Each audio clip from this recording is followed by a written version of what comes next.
All right, welcome back to Calculus. Today we're going to look at another optimization exercise.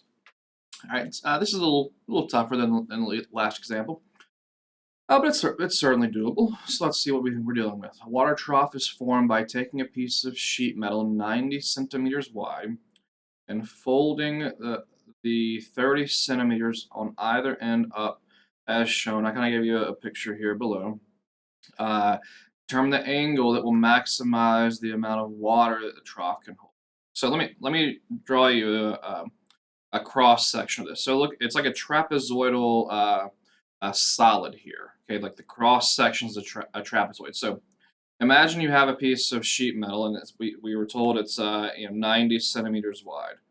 So you have something like this, but then you fold up 30 centimeters on either side. So you have like the middle 30 centimeters is right here, and you fold up the two sides, and so you get something that looks like this. Okay, where you have 30, 30, and 30. Okay, and so the question is like how far up should you fold the sides? Should they be straight up? I guess that's one possibility. That'll give you like a rectangular prism. Or should it be like really wide like this? Would that hold the most water? Or, I don't know, here would be like the rectangular shape. I'm looking at the cross section each time. Okay, and this is not obviously not drawn to scale because each of these would be 30. And the question is, what angle would produce the trough with the maximum volume? So there's different ways you could look at this. If I was going to make this like into a homework exercise, I would need to specify what angle I'm talking about here. So I'll go ahead and specify what angle. I'm talking about this angle right here. Like how far should you bend up the sheet metal? So this angle theta here, like say like between the ground and how far it would be bent up. Okay, and so that's what we're going to do. We're going to try to find the optimal angle theta. Okay, so let me just draw a big diagram for us to work off of because we're going to have to label some stuff and do a little trig, I think. So the cross section of this object is a trapezoid because you have a piece of sheet metal and you're going to bend up the sides.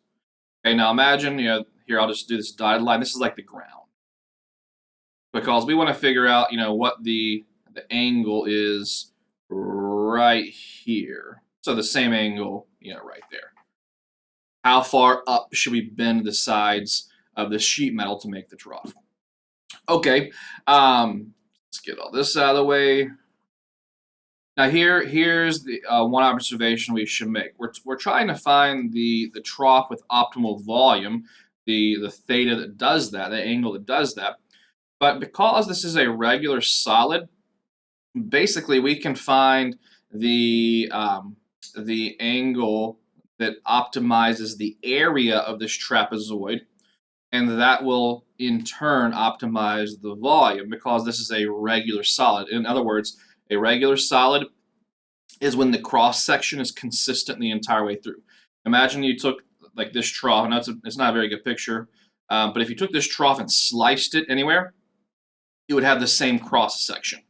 Okay, so it's a regular solid. So if we optimize the area of a cross section, that's going to automatically optimize the volume of the trough. Notice I didn't even specify how long the trough is because it doesn't matter. All we have to really work with is the area of the trapezoid. Okay. So how do we figure out the area of this trapezoid so we can optimize it? We need to write A, for area equals something. Well, and we want to write it in terms of theta. I guess probably the best thing to do would be to decompose this object into a rectangle and then two triangles on the sides. Now, my picture is not perfect here. If I had drawn it perfectly, and I'll probably stick a diagram in here, a computer-generated diagram before you guys see this, so it is perfect. But with my hand-drawn diagram, it's not perfect, but you should have two identical right triangles on either side. So I guess we should note here that these are right triangles. So we can, of course, use trig, which is nice. Identical right triangles.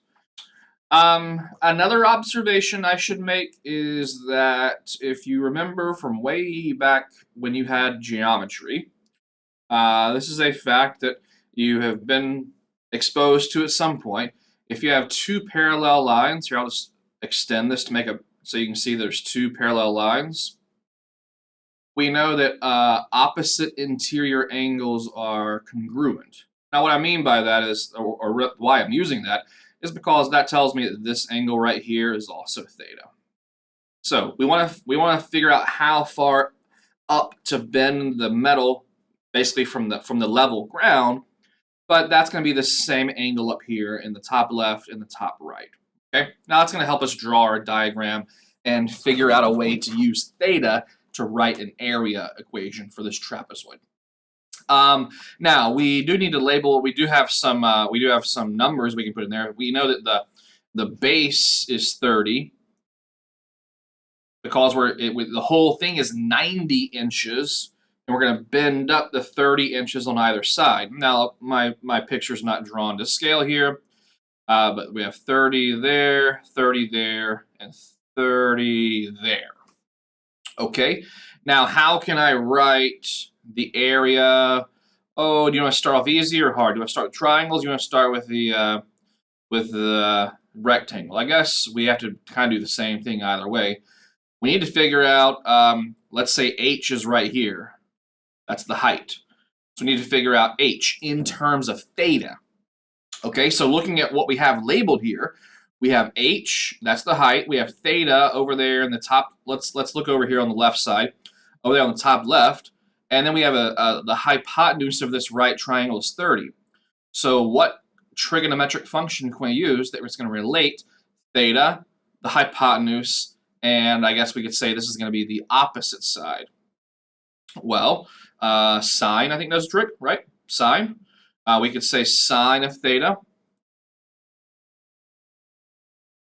equals opposite h over hypotenuse, which tells us that what? H equals 30 sine theta. Okay? So now we know the height of that trapezoid, which is certainly the height of that triangle and the height of the rectangle. Now, if you want to do a similar thing, like let's say we're considering the small triangle on the left, of course, which is identical to the triangle on the right. So let's call that the base, this value here, the base. So again, it's just this, just looking at the triangle here. Again, the triangle is upside down, I guess, depending on how you look at the triangle. But let's call that the base, since that would be the base of those two small triangles. Okay, how would we find B? Well, notice that if we want to relate what we know is 30, the hypotenuse, theta, and B, well, what trig function does that? I think cosine does that. So we could also say that cosine theta, oh, left off an S, that's no good. Cosine theta equals what? Adjacent over hypotenuse, so B over 30. Okay, which that tells us that B for base equals 30 cosine theta. Okay. Now we are in business, right? Because we know H, we know B, and we know the base of the rectangle is 30, so we can write the area of the two triangles, add them up, and then the area of the rectangle, add that up, and that'll give us the area of the entire trapezoid. I suppose if you wanted to, there's also an area of a trapezoid formula, 1/2 base 1 plus base 2 times the height, if you want to do that. We could probably do that where we would get the same answer. I'm not sure if that's easier or harder, but I'm just going to use the decomposition method and add up the area of the two triangles and the rectangle. All right, so let's do the easy one first. What's the area of the rectangle? You know, the rectangle here. I'll just highlight it here, there in the middle. This right here. Well, we know the base, right? And we know the height. We know that the h equals 30 sine theta. So we can write the area of the rectangle as 30 times h, which is 30 sine theta. Well, okay, I'll start off this way: 30 times h. Okay, I won't actually get into all the complicated stuff just yet. Okay, 30 times h plus. Okay, now we have two, right? Two triangles times what's the area of each one of those individual triangles? Well, 1/2 base times height. Now here's where the usual part where okay we have an area equation, but there's a bunch of variables in there. There's h's and b's, but in fact we want to write this in terms of theta because we want to optimize theta. But now we have all the information to do that, so we could say a equals 30 times h, where h is 30 sine theta, plus, okay, 2 times 1/2 is just 1, right? So all we have to do is b times h. Well, b is 30 cosine theta times h is 30 sine theta. Again, all I did was substitute in the known values for b and h there, and I simplified 2 times 1/2 is equal to 1. Now, if I clean this up a little bit, we get a equals 30 times 30, so I guess that's, what, 900 sine theta, plus, okay, we have 30 times 30 again, 900, and then we have cosine times sine. Cosine theta, sine theta. Okay. I guess I couldn't factor out a 900. In fact, I could factor out a 900 and a sine, so let's go ahead and do that. A equals 900 sine theta, and then we have 1 plus cosine theta. If we factor that, it's always nice to have a factored form, because I guess, what were we about to do? We want to optimize our area, so we're going to find a derivative, set the derivative equal to 0. So look, we have to take a derivative as our next step. Whether I use this version or this version, I have a product rule either way. So I think I'll stick with the factored version. We'll see how it goes. Okay, so there's my area equation in terms of theta. And now I want to optimize, so I need a critical value, which means I need to find the derivative set equal to 0. So let's find a prime, the derivative. A prime is, okay, you take, well, okay, 900, that's a constant multiple. So 900 just stays out front. We're using the constant multiple rule. And now we're going to take the derivative of the product. Notice we have a product of two functions. We have sine theta, and then 1 plus cosine theta, okay? And again, the 900 is out front as a constant multiple. So what's the derivative of sine? The first function. The derivative of the first function is cosine theta times the plane second function, 1 plus cosine theta. Plus, what's the derivative of the second function? 1 plus cosine theta. Well, that derivative of 1 is 0. The derivative of cosine is negative sine theta times the first function, which is sine theta. Okay, so what do we get here? Okay, equals 900. Now it turns out, I guess, well, let's distribute and collect like terms. Well, actually, we can't really collect like terms. We're gonna have one, and we're distributing here. We have 1 times cosine is cosine theta, plus cosine squared theta. We have plus minus, so that's minus sine squared theta. Okay. Oh, yeah. Okay. Now looking at this, we want to set it equal to 0 as our next step. So let's go ahead and do that. Okay. So we need to solve a prime equals 0. Okay.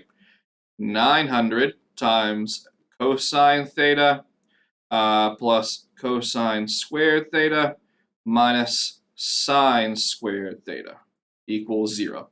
Of course, the first thing to do is to divide both sides by 900, get rid of that constant. So that leaves us with cosine theta plus cosine squared theta minus sine squared theta equals 0.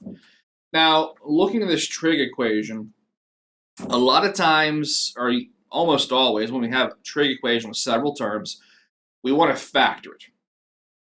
But looking at that, I mean, I don't see a way that's going to factor in its current state.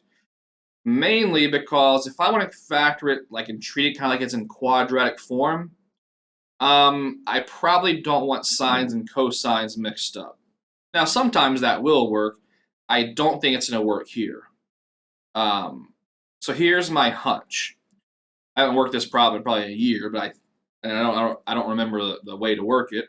But my hunch is when I see sines, I have two cosine terms, and I have one sine term, and I see it's sine squared, and I know that I can use the Pythagorean theorem to rewrite sine squared in terms of cosine squared, and that will make the entire equation be in terms of cosine.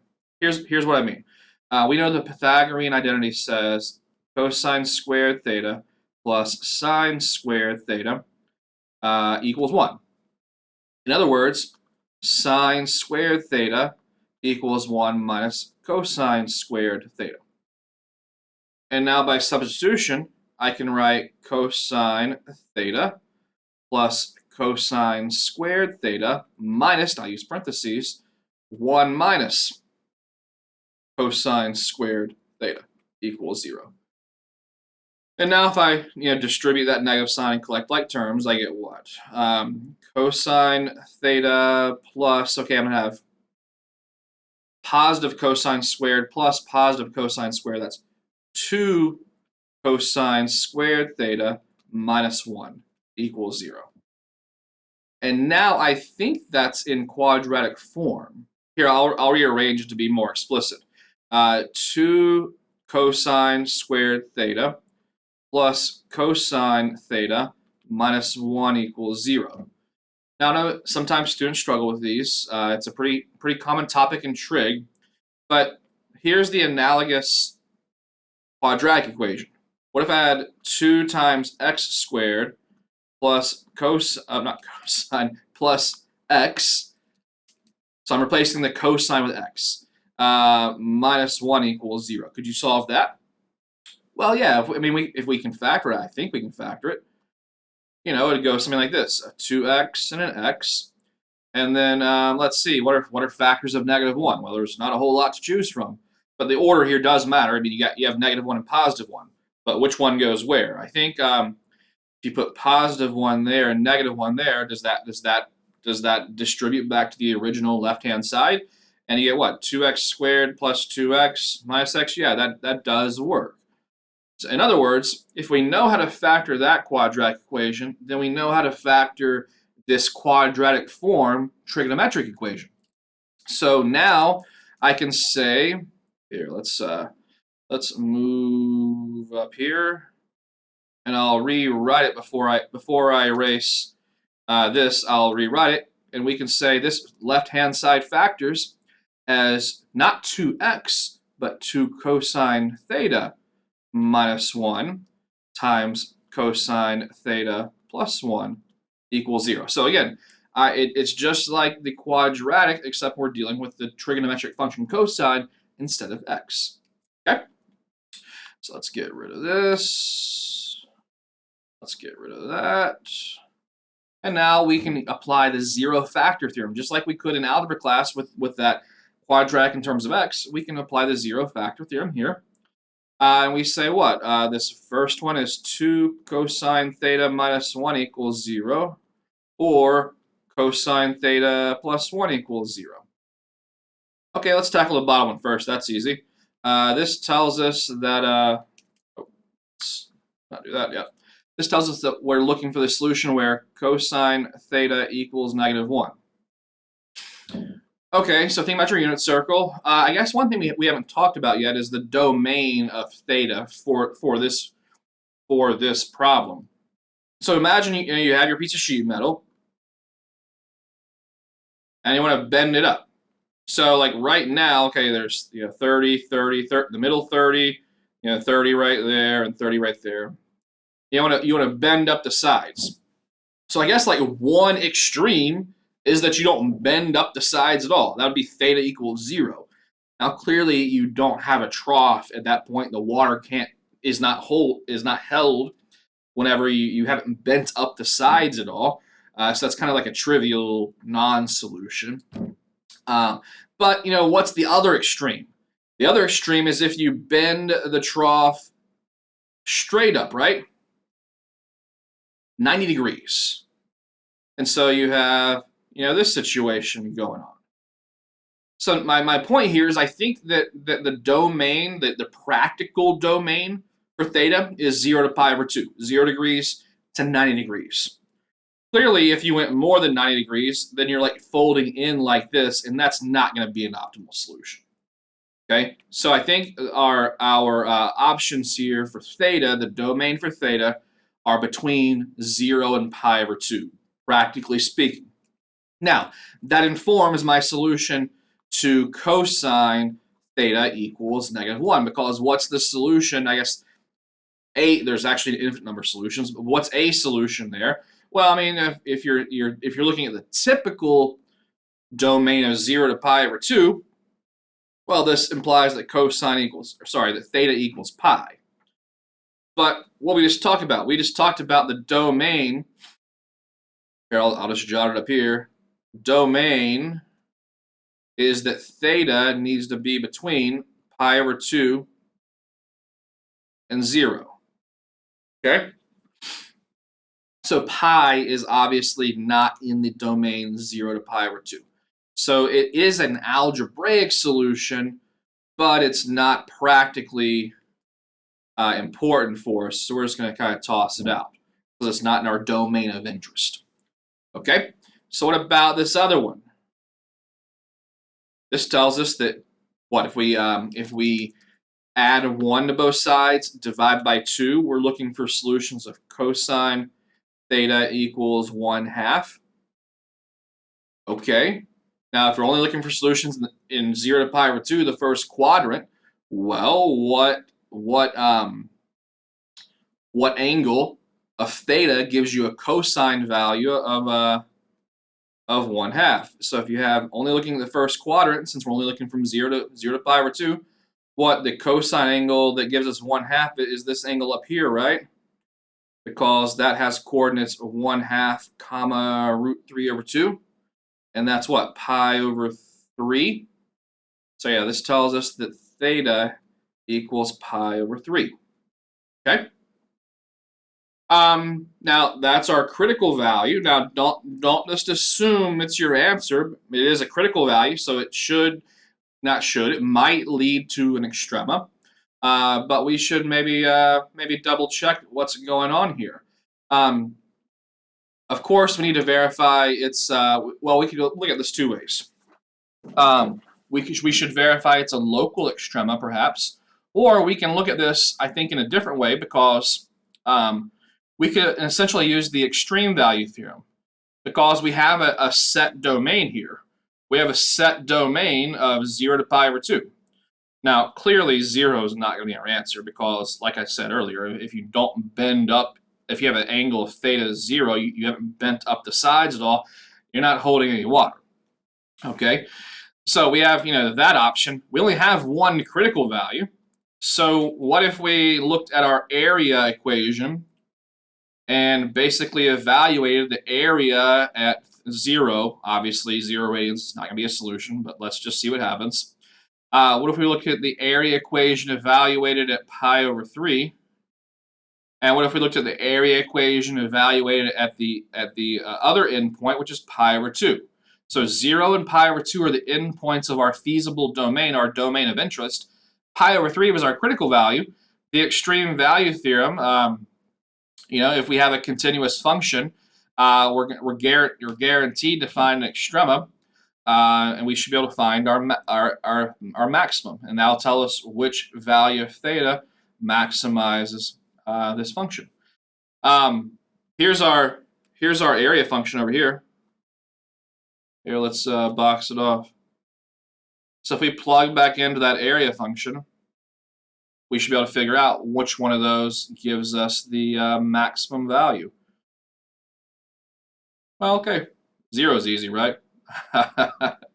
0 is easy because what? We're going to have 900 times sine of 0 times 1 plus cosine 0. Not theta, we're plugging in a 0 now. Cosine 0. All right, what's sine of 0? Sine of 0 is 0. So 0 times 900 is 0. 0 times this set of parentheses is 0. I guess that set of parentheses equals 2 because cosine theta is 1, 1 plus 1, but you have 0 times everything. So, of course, if you haven't bent up the sides of the trough, well, you haven't made a trough, so it's not going to hold any water. Terrible solution. So you get an area of 0, of course. Now, what about like the other endpoint, pi over 2? So if you bend up, your trough straight up, so you have a rectangular trough. Okay. Well, that would be plugging in pi over 2, so that's 900 times sine of pi over 2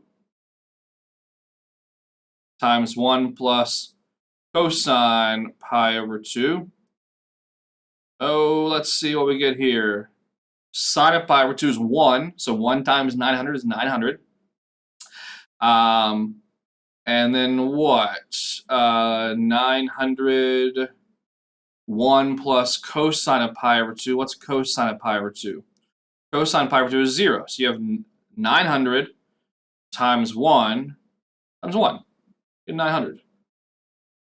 Okay. Oh, and I should say what? This is area, so centimeters squared.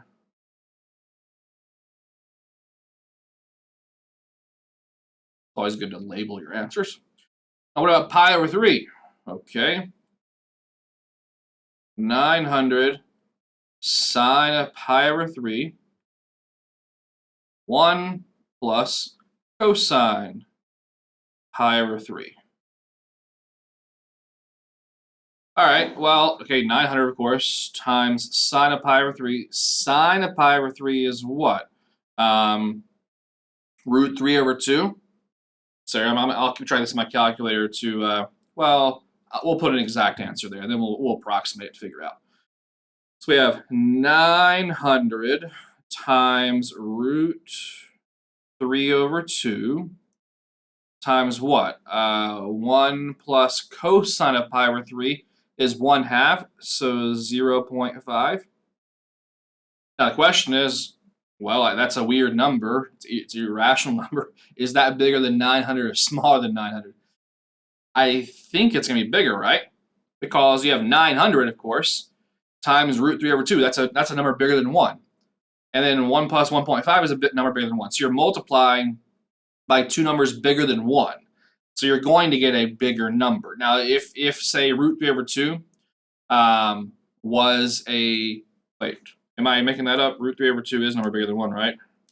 Root 3 over 2, no, it's not. It's 0.86.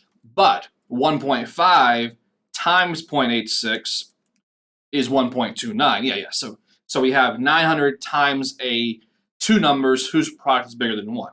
So yes, this will be bigger than 900. Now, how much bigger? Let's draw just an arrow here. What's the decimal approximation for this? 900 times root 3 divided by 2 times 1.5. Hey, we get approximately, let's say 1169. 1169 centimeters squared. Obviously, that's bigger than 900. So our angle that does the job here is theta equals pi over 3. Okay, so I guess here's the takeaway. Obviously, that took a little bit of work. Took some trig know-how, but that's kind of assumed that you can kind of do that stuff at this point in your mathematical journey, that you can solve some trig equations, use a couple identities here and there. But the main takeaway that how this is different than the previous example is we have a defined domain. That is, we have a domain that makes sense. It's called a lot of times it's called a feasible domain. And whenever you have a problem with a definite feasible domain, we can use the extreme value theorem, our technique for finding. I guess it's not the extreme value theorem. Well, the extreme value theorem guarantees our solution, but we can use our method for finding the extrema on a closed interval, because we do have a closed interval here from 0 to pi over 2. So when you have that definite feasible domain, you can find your critical values, evaluate the function here, the area function, at your critical values. We only have one here, but your 2 endpoints. And that will allow you to find the absolute extrema, the global extrema of this situation. Okay? Here, if you want to look at the graph to make sure we are correct, it's always nice to verify our solution. Our area function was, we'll just call it f of x over here for good measure. F of x equals, over there boxed in red, 900 times sine theta. I'm going to use x's instead of thetas because I'm in Desmos now. Times 1 plus cosine x. And my feasible domain was what? It was from 0 to pi over 2. So we're going to say 0 is less than equal to x, less than equal to pi over 2.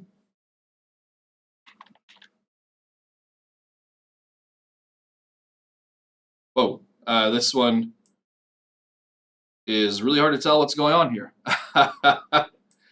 Here, let's see. You see like basically a straight line. All right. Well, if I got rid of that 900? That's just a scalar. So I can get rid of that 900. Okay, that makes it a lot better. If I get rid of that 900, that's scalar. Remember, a scalar affects the value of the derivative, but it doesn't affect where the derivative is positive and negative and such. In other words, if I include that 900 or if I don't include the 900, it doesn't affect like the solution to my derivative being equal to 0. But watch this. I'll show you. F prime of x, okay? So notice that my derivative is in blue and it's dashed. And it crosses at pi over 3. Watch what happens if I add that 900 back. The derivative still crosses at pi over 3. So the derivative is still equal in the exact same spot, regardless of that constant multiple. Remember, we always factor out constant multiples out of our derivative. Basically, they just scale the derivative. That's all they do. So if the derivative is 0 at pi over 3, well, 900 scales it to still 0. Because 0 times 900 is still 0. So yeah, our solution is pi over 3. And you can notice here that the global extrema of our original function occurs at pi over 3. Now we didn't care about finding the global minimum, but the global minimum clearly is 0, like we found over here, and the global maximum, which we were after, is pi over 3. Okay, so there you have it. A little bit of trig, a little bit of extrema on a closed interval. Of course, if you have any questions, let me know. I'll catch you in the next video.